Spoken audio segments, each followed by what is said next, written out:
If there are any vegans watching this video, I recommend you click away. And if KFC is watching this, please sponsor me, as we both now have a hatred for birds that somewhat represent a chicken.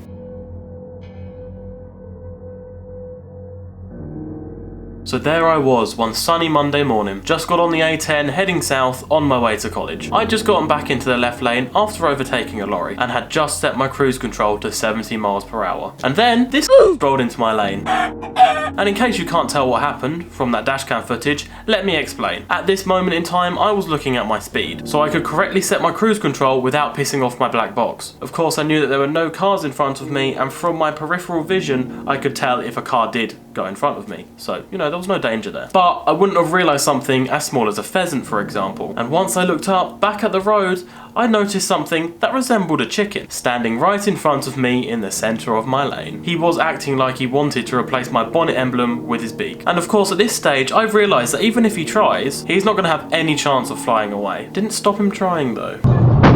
So my mind is currently racing, trying to decipher the best way of resolving this situation that is about to occur. Let's set the scene a bit more vividly. There's about 3 cars in the lane behind me, all doing 70 miles per hour as I was myself, and all fairly close together, due to us all coming off of the same slip road. There's also a van to my right that's very, very slowly overtaking me. He was probably going like 72 miles per hour. So I evaluate the situation in these few seconds, and I come to the very smart, in my opinion, conclusion that swerving into another lane or emergency stopping isn't the best course of action. So I accept that the best course of action is to simply stay in my lane and take the brunt of this bird-related homicide. And I realised at the last second that my car didn't even slow down from the engine braking when I lifted my foot off the accelerator, because I had literally just set the cruise control.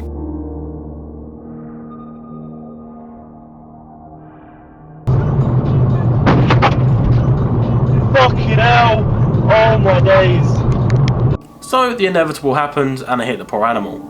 Sorry again vegans, sorry Peter. Most likely instantly it was renovated to roadkill. The worst part was that I could hear the bones of the now deceased animal bouncing on the underside of my car after the impact.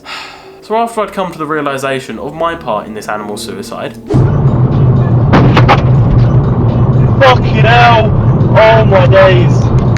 I then slowed down for the rest of the journey to college, as I had literally no idea what state the front of my car was in at this point. Rather worryingly, when I was leaving the dual carriageway, on the slip road I heard what sounded like a piece of plastic fall from the underneath of my car. Don't worry, it wasn't the entire front bumper, but at the time I thought it could have been. However, I luckily made it to college. Car hadn't blown up, nor could I hear any scraping from underneath, which was a positive sign. I then checked the front of my car once I'd made it into the college car park, you know, just to make sure the bird hadn't stolen my radiator or some shit.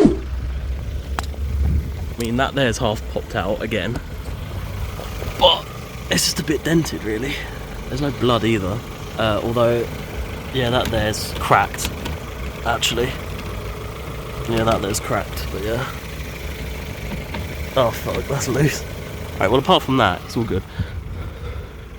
I was fairly relieved, as I kind of expected to see everything all cracked and flimsy, and the only damage that I thought had been sustained was the bit of flimsy plastic on the underside of the car underneath the radiator. Although I was a bit worried that the bonnet lock had been broken again. If you want to know why, feel free to watch that video that's just appeared. Little did I know the horror that I'd see once I had a better look at home. In the meantime, I complained to everyone in my college course about the incident, showed my tutor the dashcam footage as an explanation and visual proof of my lateness that day. Out of spite, we went and got KFC for lunch. That food was extra tasty, I can't even lie. Oh, and I didn't drive. I wanted to go eat a chicken, not chew one up in one of my drive shafts. And then once I'd gotten home, I discovered the true horrors of that day's events.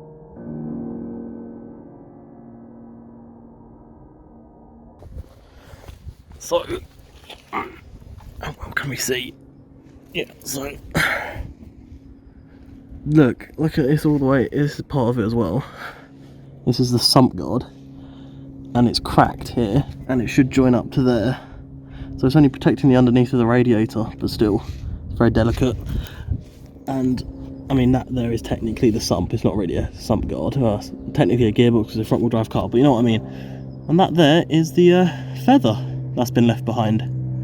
So that's fun. I should probably replace this because, you know, it at least is still attached by this clip up here, but I should probably replace it because it protects the radiator Which, if that goes, you know, the car's only got 5 minutes left, depending on how you drive it. That's fun. So yeah, turns out the pheasant I hit had the last laugh. Luckily nothing vital was actually damaged, just the plastic underside. And that feather is still there to this day, as a warning to other pheasants that try to cross me.